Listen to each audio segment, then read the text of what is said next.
Hi hello and नमस्ते। एल्को टेल्को जय मल्हार। तो आज हम निकल चुके हैं मालेगांव यात्रा के लिए। तो हम आ गए बस स्टैंड में।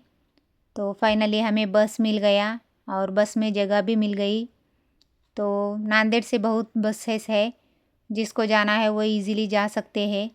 ये मालेगांव लोहा तालुका में है। तो नांदेड़ से करीबन 53 किलोमीटर दूरी पर है और यहाँ से 1 घंटे का टाइम लगता है नांदेड़ से। तो इस यात्रा को दक्षिण भारत के सबसे बड़ा यात्रा माना जाता है।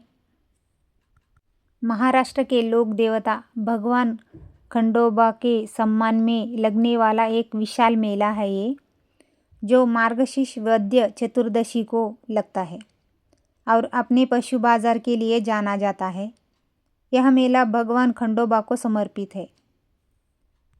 यह मेला अपने पशु बाजार के लिए प्रसिद्ध है, जहाँ दूर दूर से किसान और व्यापारी अपने पशुओं को खरीदने और बेचने आते हैं। 300 साल से यहाँ पर यात्रा मनाते हैं। तो इस यात्रा के पीछे एक कहानी है। ऐसे माना जाता है कि एक व्यापारी चावल बेचने यहाँ पर आया था। जितना चावल बेच सकता था उतना चावल बेचने के बाद बचा हुआ चावल बोरी में भरने लगा।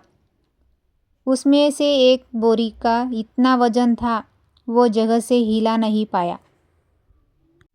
ऐसे माना जाता है कि बहुत साल पहले एक व्यापारी चावल बेचने यहाँ पर आया था।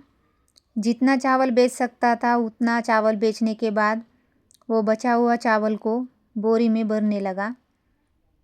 तो उसमें से एक बोरी का इतना वजन था, वो जगह से हिला नहीं पाया। तो वो व्यापारी गांव वालों का मदद मांगा। गांव वाले भी उस बोरी को हिला नहीं पाया। तो गांव के लोग उसे वहीं आराम करने के लिए बोले। वो उस दिन वहीं पर रुका। तो उसे नींद में भगवान साक्षात सपने में आके उस व्यापारी से बोला, उस चावल की बोरी के नीचे साक्षात मैं शिवलिंग के रूप में विराजमान हूँ।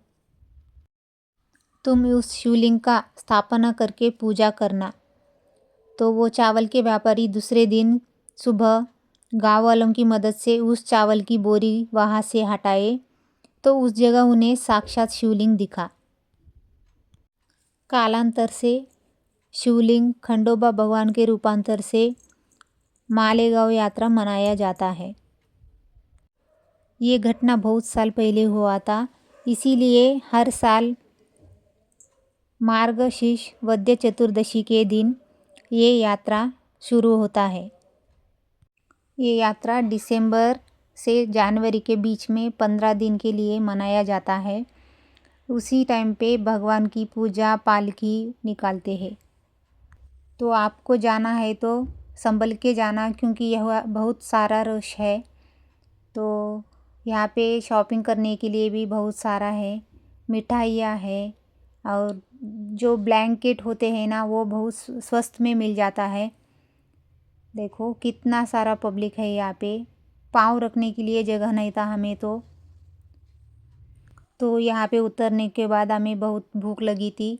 तो मैं घर से डब्बा लाई थी और यहाँ पे खिचड़ी और भजे लेके खाए। खाने के बाद हम दर्शन के लिए आए थे। तो दर्शन के लिए बहुत रश था। अंदर भी 3-4 घंटे का टाइम लगने वाला था। तो हम अंदर नहीं गए, बाहर से गेट से ही मुख दर्शन करके लौट आए, क्योंकि हमारा बच्चा बहुत सता रहा था इसीलिए। देखो यहाँ पे है मुख्य द्वार है यहाँ पे। वही हम जाकर वहीं से दर्शन लेके आए थे। और यहाँ पे देखो भगवान जी की फ़ोटोज़ भी है। तो मैंने ज़्यादा कुछ नहीं ली, सिर्फ ईयररिंग्स ली मेरे लिए और मेरे बच्चे के लिए बैंगल्स ली। आपको पूरा मेला घूमने में 2 दिन लगेगा, इतना टाइम लगेगा। हम तो उतना नहीं घूम पाए क्योंकि हम बहुत थक चुके थे। इसीलिए थोड़ा शॉपिंग करके वहाँ से निकल चुके थे।